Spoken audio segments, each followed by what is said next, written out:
welcome to Kilombo TV. We are back and having a conversation today with a member of Way of Life, a leader in society, Mr. Mzanywa. Sabelo Mzanywa is here with us. Subs, thanks, Rito. and thank you so much for making yourself available. Sure. We go back to 2000, if I'm not correct. Yes. Yeah? Yeah. 2000, I think my first encounter with you somewhere at Summer Greens. You were owning or renting some apartment there. Yes. And I remember coming in, this young man, you know, who seemed to be very warm. That's the one thing that stood out. I mean, you were very warm and very generous. And so on. But I was a bit intimidated because I think so we welcome you and thank you for making yourself available. We'll have a conversation about the theme, the church that ceased to be church. You were a member and are a member forever, will be a member of Way of Life. And so I want you to tell us your experience here, but perhaps let's start with your background in terms of your relationship with Christianity before you came to Way of Life. Sure. Thanks for welcoming me for this. Yes, I remember that day, but fortunately I was still not yet a member. So I didn't raise the sick. Well, originally I come from a Bofolo. I'm a son of a Reverend Mzanywa. He was well known in that area in Waisapilo. And of course, growing up as a son of a Reverend, was very close to him. So I grew up in that environment. Yes, in actual fact, all of the years up until I was age 12 years old, I got to be given a second name by my father. Ikwanangwe ID, Kutwangu Thomas. All right, the doubting Thomas. How did you end that? Well, I guess I engaged quite a lot in that. He had a study apparently with all types of books.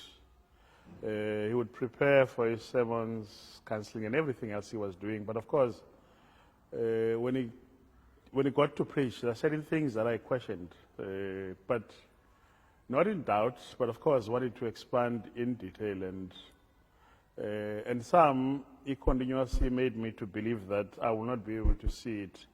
And of course, for me, that's when then I started to have my own doubts, and I continuously questioned him.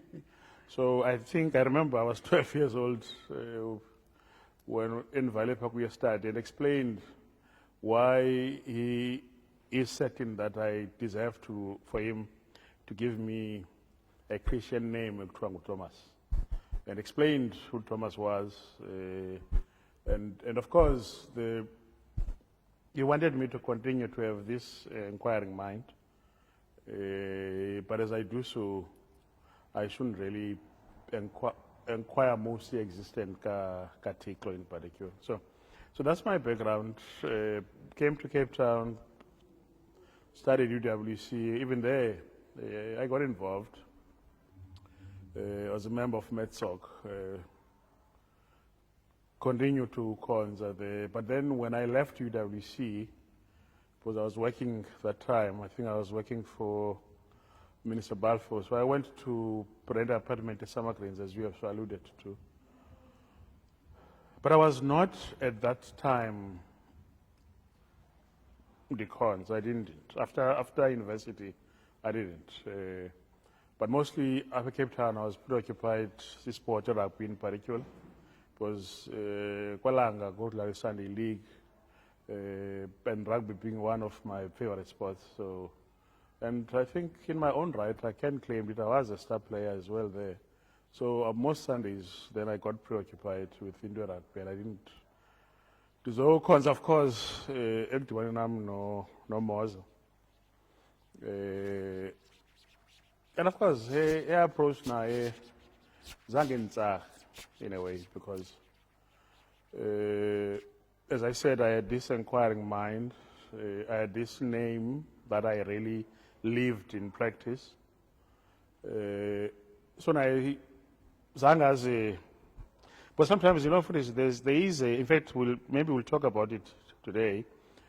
What I engaged with is a Rose Memorial, that sometimes abantu abathi basenziwe, they just overwhelmed you, and you then become a second-class citizen in a way. And sometimes they overwhelm you with gibberish. Of course. Language you can't make sense of. Of course, and of course, Christianese. when you can't make sense of that, and you'll be able to do what they are doing, and immediately you then exclude yourself from that space. That's not your space, you know. So I met her, and I think before I could come at a resource center to visit, well, she just asked to visit.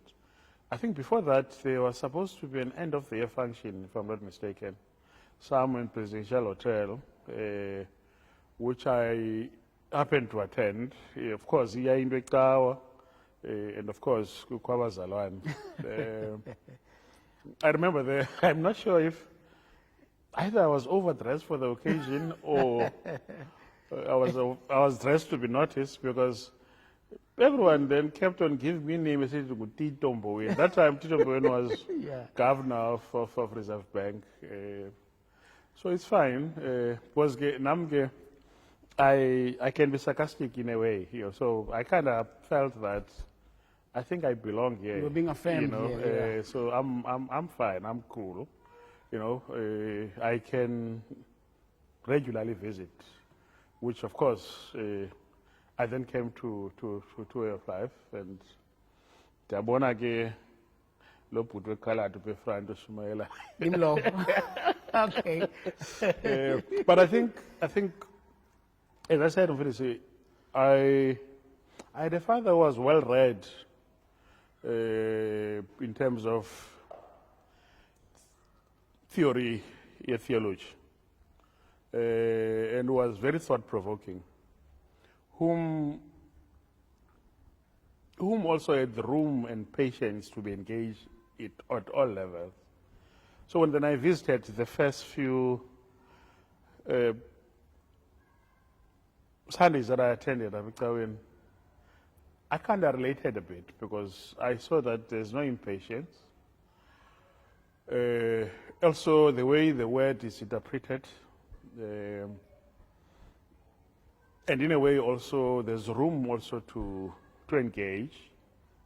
There's also room, you know, to disagree, to agree.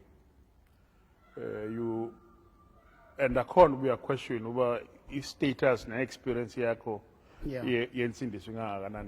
So I kind of, in my visits, you know, I think I'll visit more, you know.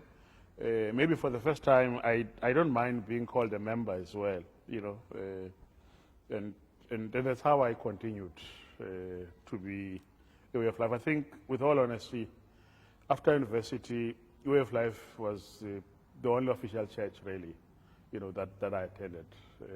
That's I would normally visit Easter weekend, you know. You'll have to. I'll just visit Ngelo class, you know. But I would say I became a member, for your life. All right. Sabs, you earned yourself another name, or was it the same name when we got married in 2003? Oh yeah, 3 years. Yeah, I don't know what happened there, but you came out of that wedding with some new name. What happened there? Was it Tito Lavela Pig? Is it Tito? Was it then? Was some name that Tito Lavela on that day? I thought it was a following of that.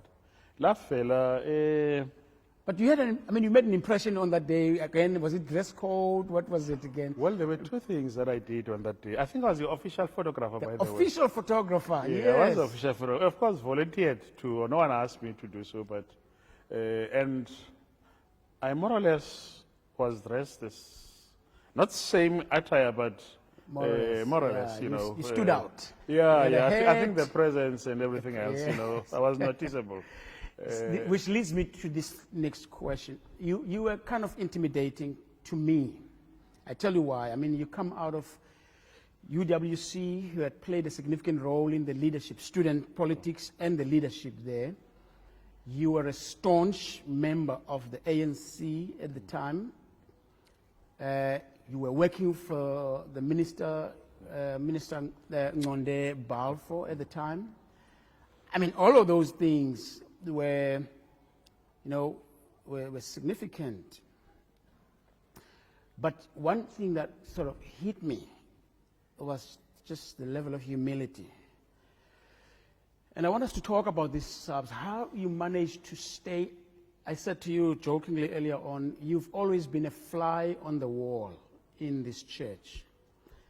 Never imposed yourself, and yet you knew so much. We'll go into the content from the pulpit, which was very confrontational, particularly on political issues, political matters, and how that made you feel. We'll go into that. But just generally, you walk into this space, young people, no experience. There you are, working for the minister, having seen it all, traveling the world and so on, and decided, and maybe had this capacity to sit on your power. Is that a true reflection of you? I do know that I'm a sack baby. I was born out with a placenta. Placenta, okay. So I was told it has some significance of presence. But of course, I've never realized it. And I'm yet to realize that, because it continuously happens. But you see, at that age, if you go back then, I think I started when with Balfour in 99. I was Minister of Sport. Started with him when I was sport, continued to correctional services too.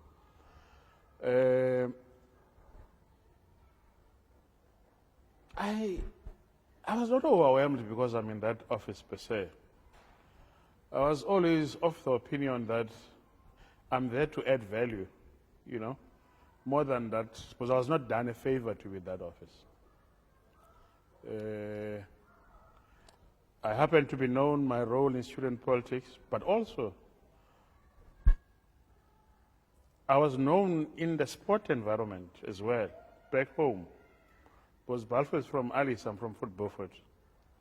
So in Fort Beaufort and Alice, if I had a nickname called Cat, if you speak about Cat, it's one of the best centers we have around here, and it's one of the opening bowlers and the best fielder you'll have in cricket. So I was never a Paluka per se. Even in high school, I served throughout in leadership, so as in tertiary as well. So going into that office, because I know sometimes people just gets too overwhelmed, but too important than the office itself. So for me, it was never an issue. In actual fact, now that we are raising the matter, just 2 days ago, because we're still chatting almost on a daily basis with Ngonde Balfour, where he made a comment that, I wish before I die I can slaughter you a cow, because I wouldn't act or do things having not listened to your advice. And maybe something that you may not know, when I was with Balfour at Sport, I was then stolen by Parliament. I was headhunted. I remember that. By the Deputy Speaker. But then Balfour went to correctional services. So, and it was quite terrible, because at some stage it had to include the Lutuli House, because Deputy Speaker wouldn't agree that if I'm taken, I'm leaving the office naked. you know. But still, for me, it never really dawned that there's this self-importance about it. It just said, because I'm not lazy to work. I enjoy working. I'm not lazy thinking. I enjoy thinking. So maybe I must continue doing it. So, coming back to your issue, Way of Life is an organization which was established way before my existence. I joined in, and the political party that I come from always teaches you that there's a solemn that you undertake when you join that organization, and you ought to be inducted and orientated in that space. And because the orientation and the induction then gives you a tune of what is expected of you. And of course, Way of Life being a church requires, your talent and skills, your skill set. And the issue was, how then do I add value with my skill set without utsaha abantu, but find a way of whispering, Yeah, I mean, Subs, you did it very well. Like I said, it was intimidating. You had all of these caps that you were wearing, but you never imposed yourself. I mean, there are people who reminded us how many people were serving under him, in what office, so you were not one of them. Here is something. Soon after your arrival, the church begins to move theologically towards very radical theology of black liberation. Sure. Easter Conference happens in 2004. Easter Conference happens in 2005. Jesus was HIV in 2009. Then we hit the streets, marching the streets, welcome to hell, South African townships. Did you see it coming?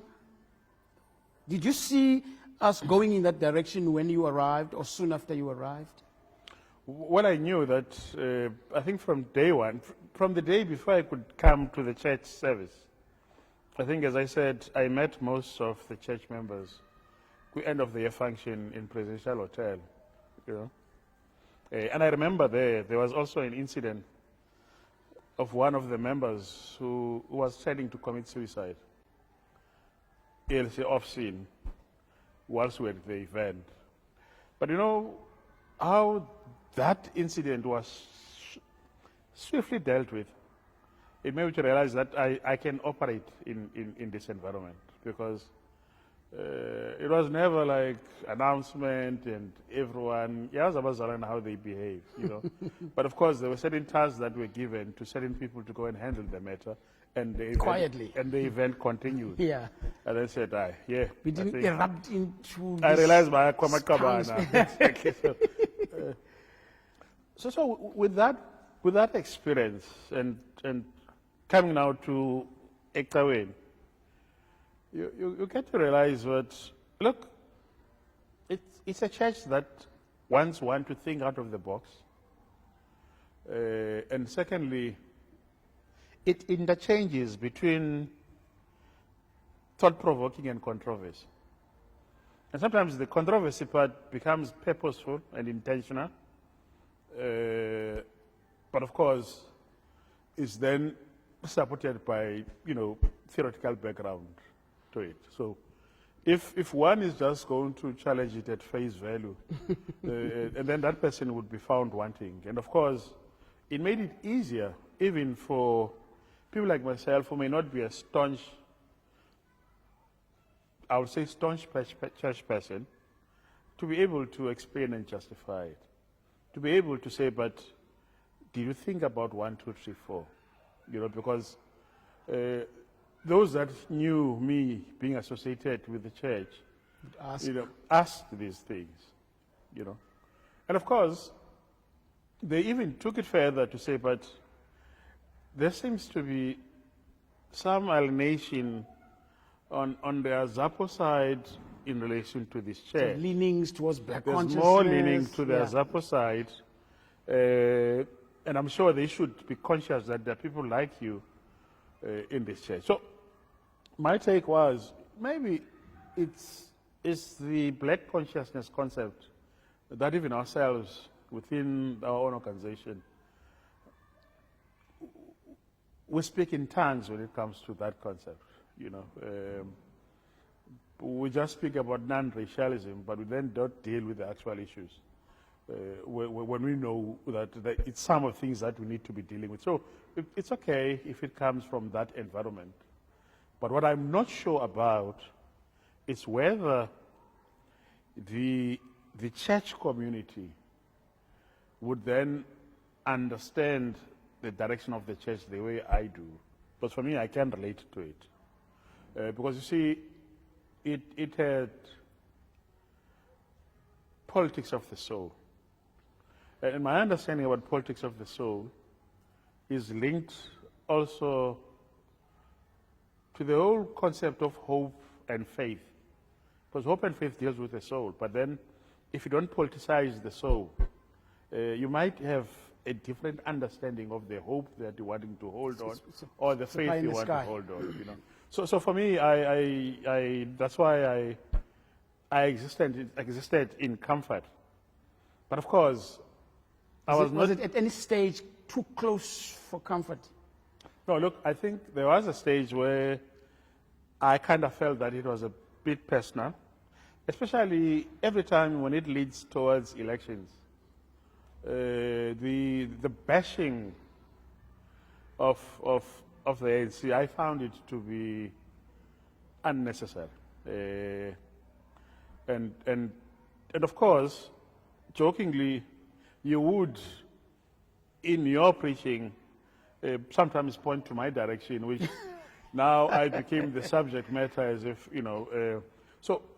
but then I thought, no, let me continue to come, because it's the hype of elections. After that, it will subside, But for sure, for me, it's easy to take with a pinch of salt. I'm not sure of some that may have been silently supporting the same organization, how they felt, because I could hear from the corridors that we seem to be too political, because at some stage there were times where it supersedes the theoretical conceptualization per se compared to the message that was driven. There were times, but not consistently, but there were times like that. But in relation to the incidences or the highlights that you've raised, for me, I thought it's a church that I would want to belong to. Because, you see, really, I've always wished, which is one thing that I once said to my father, I wish church can go to hell. Let me qualify this. You see, hell is where the church is supposed to operate, not in these fancy buildings. So, hell is Nkanini, and the church is then supposed to operate in Nkanini. And I remember at some stage, when we, as a church, I think we were struggling Impahla, Nkanini, selling them at 10 cents, 20 cents, so that from you see handouts, which that money is also going to help Africa. So there was relevance to that, because a church can't be about fancy building. Hell is where church needs to be, because I always believe that if you are able, what you preach can touch where hell is. Hell is when myself and Andila are sitting in a tavern. Yeah. Right? Don't label us. Sure. But be able to touch us where we are, so that you can have compassion of our souls. But it's about compassion of a soul. And that compassion of a soul, you can't be preaching on 80 or 100 people that are consistently coming to church. What about those that are lost souls? Sure. So I then understood the concept of way of life, because even the concept, even the name, Sure. made more sense. About It made more sense, lifestyle. Yeah. But of course, maybe you may wonder why we never went to numbers of thousands or so. You see, with quality you don't. Quality you don't. But maybe, on hindsight, we then needed to have the 100 that we have to be sent to hell and see what else will they bring along when they come back to the place of worship, you know. Yes, I had my own. In fact, the time I heard that it has now gone to Quilombo, I was no longer coming because I kind of felt it's too much now bashing of the ANC. I think it has taken a certain stage, and of course, even other political parties have seen, especially black conscious political parties have seen that this is their home that they are comfortable with, and how then certain platforms were then given, you know, ahead of other political parties, because they're supposed also to be, irrespective that it's more leaning towards black consciousness, it should also be able to engage even other political parties to share their ideas about how they conceptualize this. So in a way, I felt, okay, look, I don't want, now every time that I come to church, I... Antagonized. Exactly my point, you know, okay. So let me rather go to my own space. Let me rather go do ANC work on Sundays, because we mostly do our work on Sundays, you know, because it was touching in my studio, you know, if I may say. In the studio, yes, I understand. Yeah. Now with hindsight, with all of what's going on, we're not going to dwell there, but with all what's going on in the political, in the ruling party today, wouldn't you want a space like that that's critical of what's going on in society, particularly in politics, you know? Look, Brett,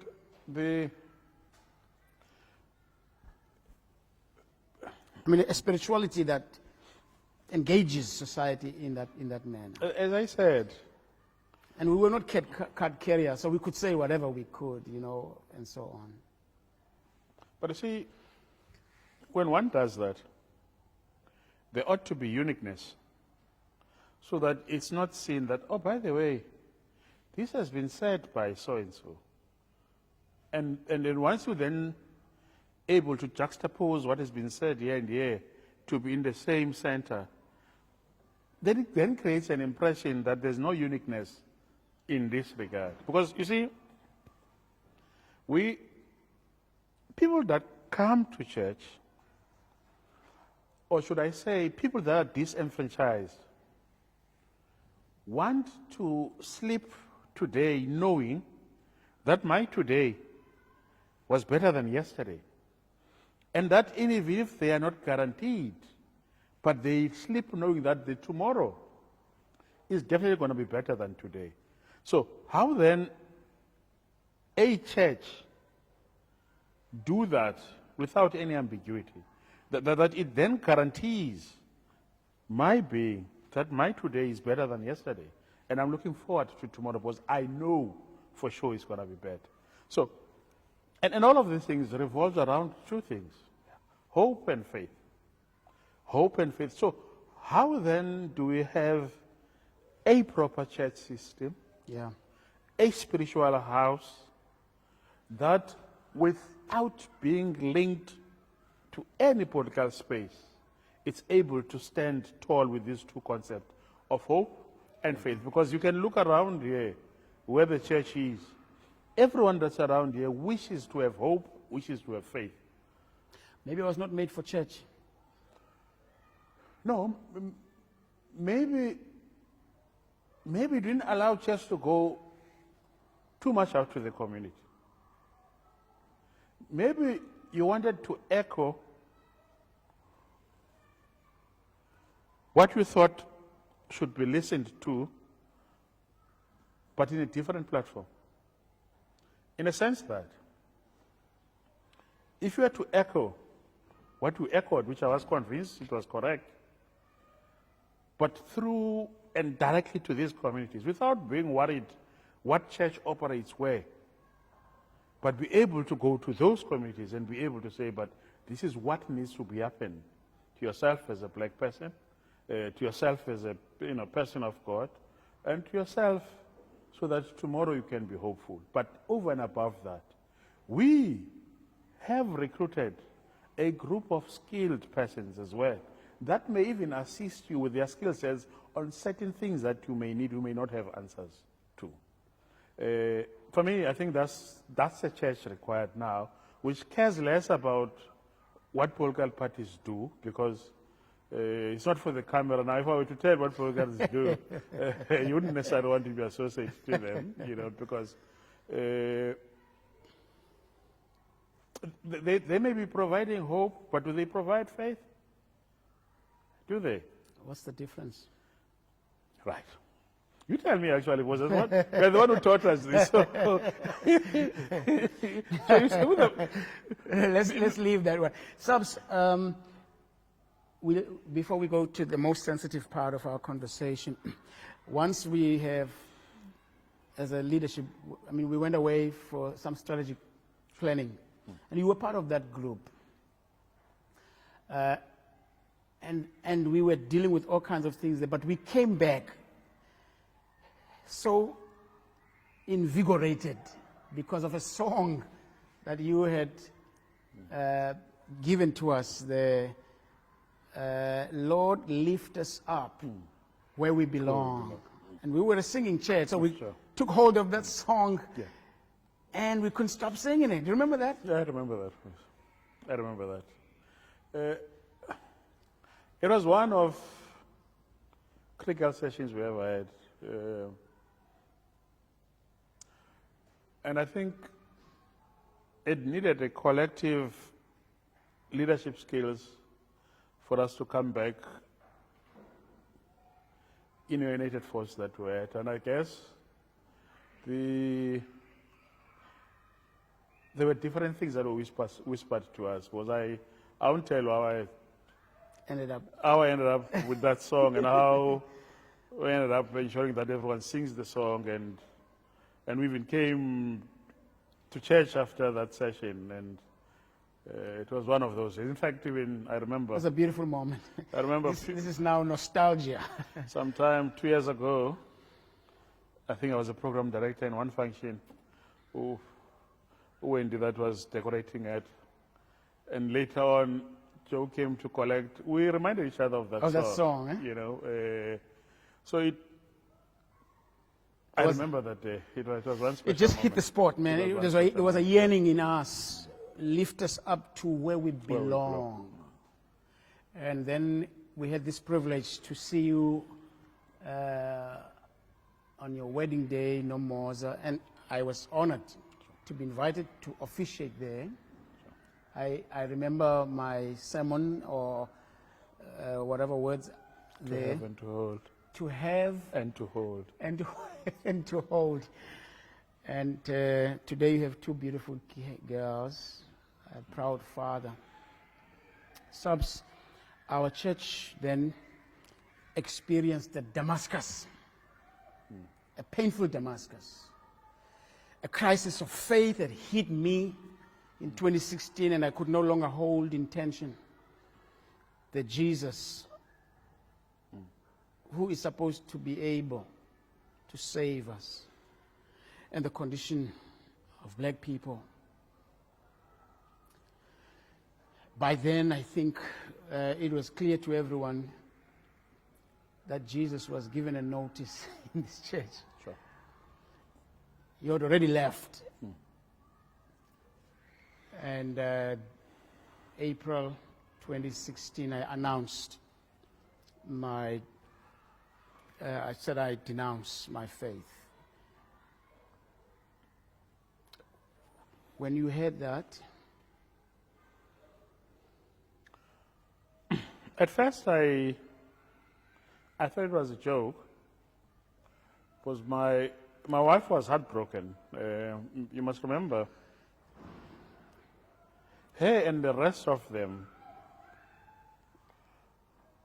if they were to know what it means to be saved and to be better inducted in that space, they'll be lying if they say you don't feature over 80% in that space. They'll be lying. And she has declared that many times. And of course, you can imagine that your mentor comes here and says, everything that I taught you or told you, it's a lie. They couldn't.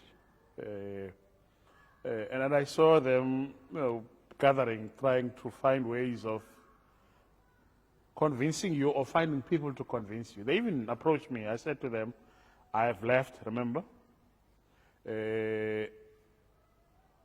I kind of felt that the ongoing bashing has shifted the goalposts of what we've become. So for me, what happens there doesn't really bother me, you know. And I said to them, even on the gatherings that they had, I'm sure you would know, I never featured in those because I really cared less. Of course, I cared a bit because it really affected my wife. And I could see she's drawn into the middle of this. And I could even see now the bad blood that it has come to be with a mentor and everyone else.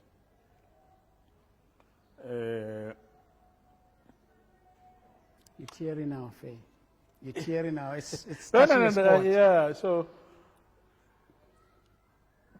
But equally, in my own space, I kind of thought, what could have gone through your mind?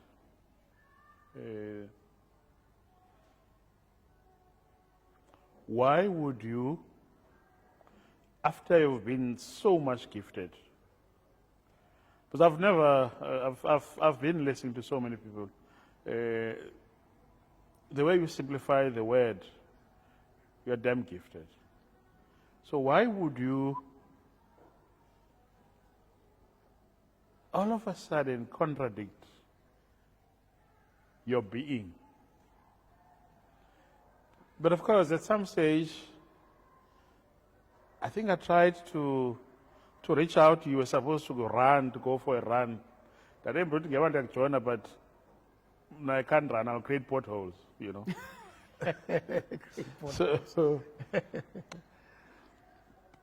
But I think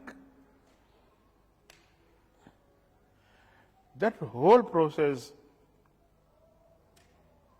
my advice to them, I remember Maya came to me and I said, look, Gulego, my advice that this thing needs mediation. But the type of mediation should be someone who's a spiritual mentor of Mfundis. Because at your level, you may not really understand. I said, okay, I'm saying this in quotes, which I said to my, you may not understand the demons that he's dealing with in this instance. But my advice, get someone at that level.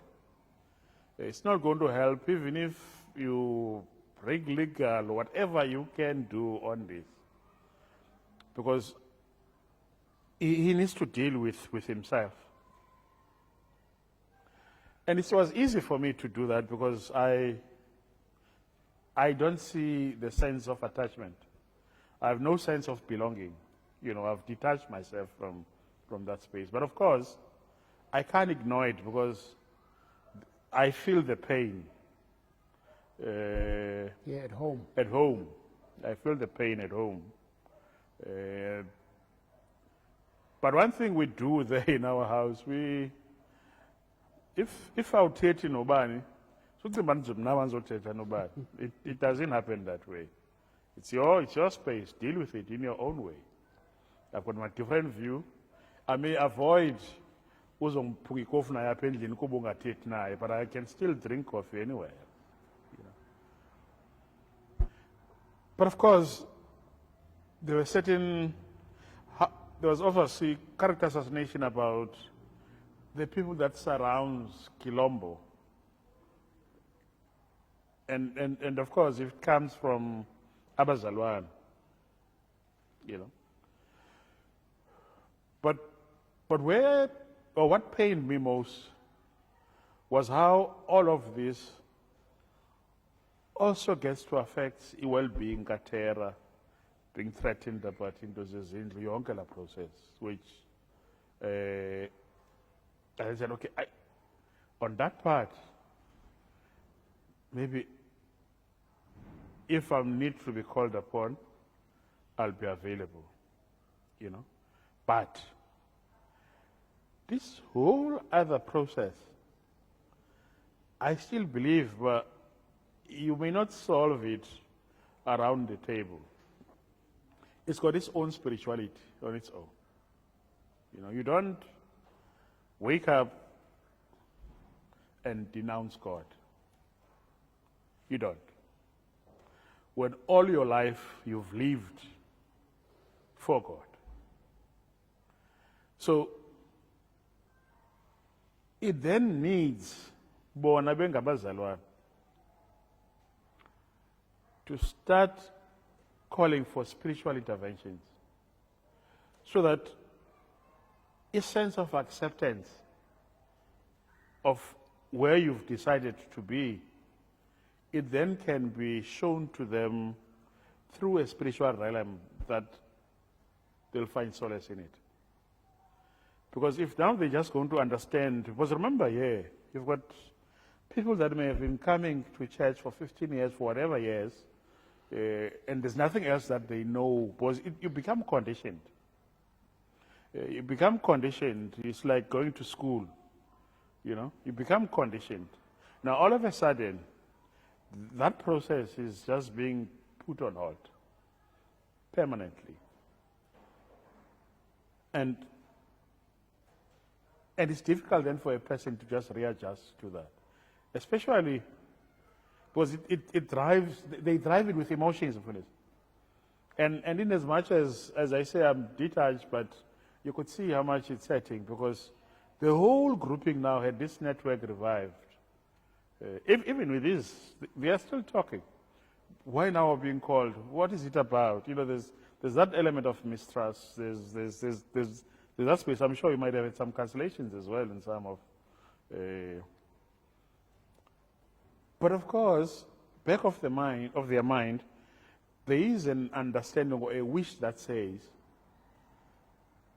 maybe we'll go back to where we were, because that's what they're craving for. I crave that too. But of course, adjusted on what made me to vamoose.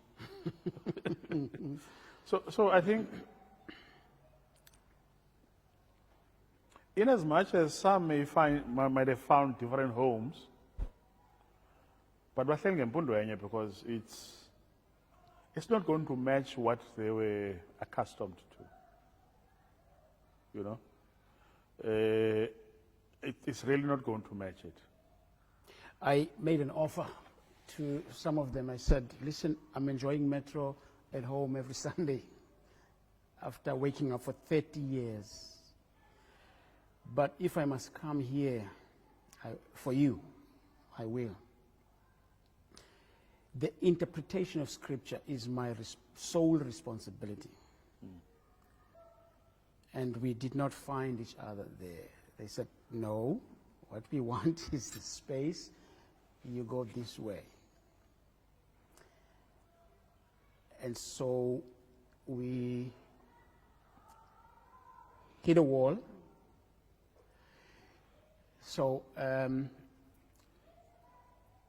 5 years later, or I don't know how many years later,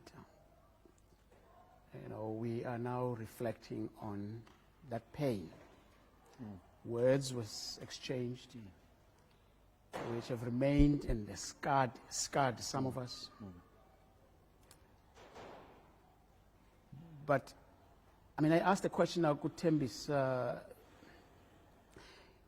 family members do fight, but hopefully never gets to a place where they hate each other. And I'm hoping that though we had our differences, that it did not get to the level of hatred. Because if it went to that extent, then what we are dealing with is deeper. Subs, I invited you here because you're an important part of the story of Way of Life. And you've spoken freely and openly and frankly. I've always respected the fact that with all your knowledge and experience, you've remained as almost a fly on the wall. What would be your parting shot we're archiving the story. We're keeping it for the children who must still be born and so on. I think it's not every day that a church comes to this kind of crisis. There's something historical that happened here. Both in the message that we carried into society, Sure. but also in how we ceased to be church and how that ruined relationships. Maybe let me start with the latter part. The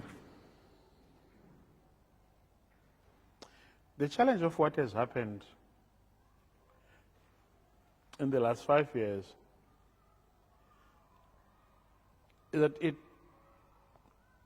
the approach to resolve it was always driven by emotions.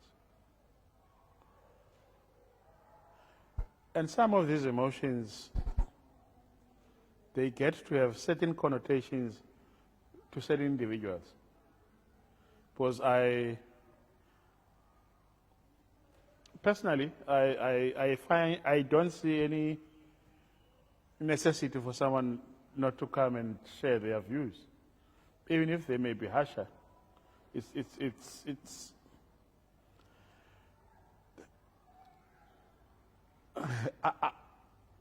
you know what happened with Germans, Phyllis?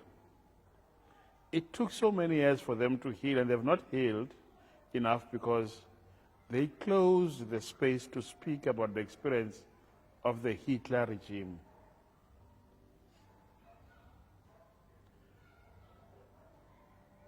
If you don't speak about it, it's going to eat you alive. Here's the thing. You know, there's a guy called Blanchard.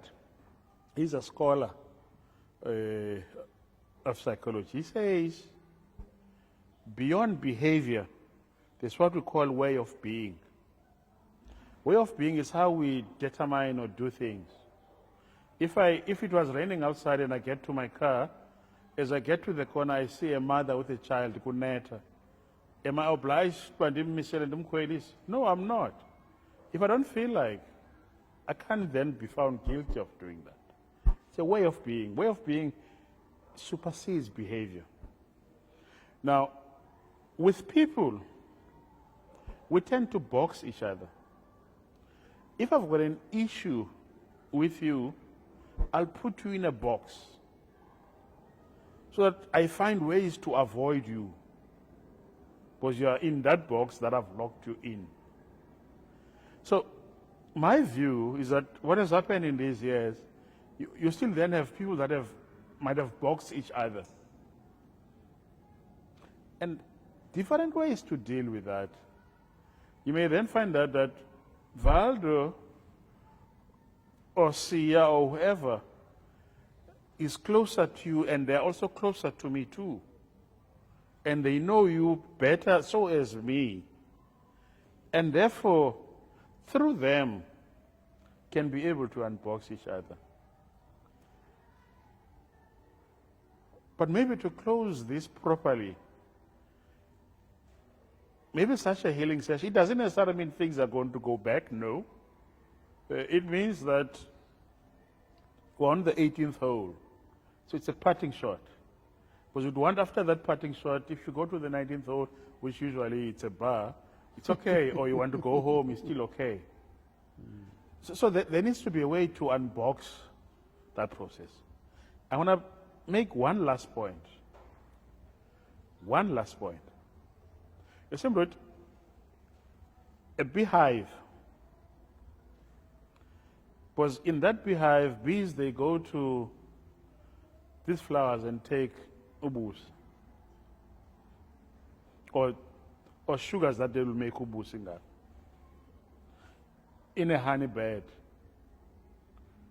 And you get people then that are bee hunters. They come, they take those honey beds. But it never stops the bees to restart that afresh and continue to go seek the sugars from different flowers and start other new honey beds. But now the texture and the color of that honey may be different from what they are accustomed to. So everyone then needs to know that it's not the end of life or the beginning of it. It's a continuation of it. But you see, some of the challenge that we have is that my continuation may not be dependent on me, but independent from your leadership style. Because we got to be attached. You know, I'm sure, fortunately I'm married to a doctor, so chromosome X and Y, alpha. So for this, in short, I'm off the view that there needs to be a healing session. And whoever wants to join can, whoever doesn't cannot. Life goes on. Life goes on, bro. Now, life is not going to stop because you're not talking to me. Life goes on. But at least I've extended an olive branch to you. If you choose not to take it, it's okay still. You know, because at some stage, we get to listen to our inner voices, which most of us don't do. Because this is ordinarily. Because of that. Well, amazobulumko ke ka Sabelo Mzanywa. Sibuyela kakhulu kuningi okuhlala kunye nathi. Sihamba ke siyokwetyisa, kwanye siyokwetyisa. Thanks to everyone. This was Kilombo Television, brought to you by What Media.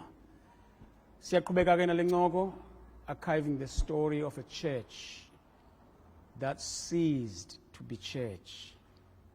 Thank you.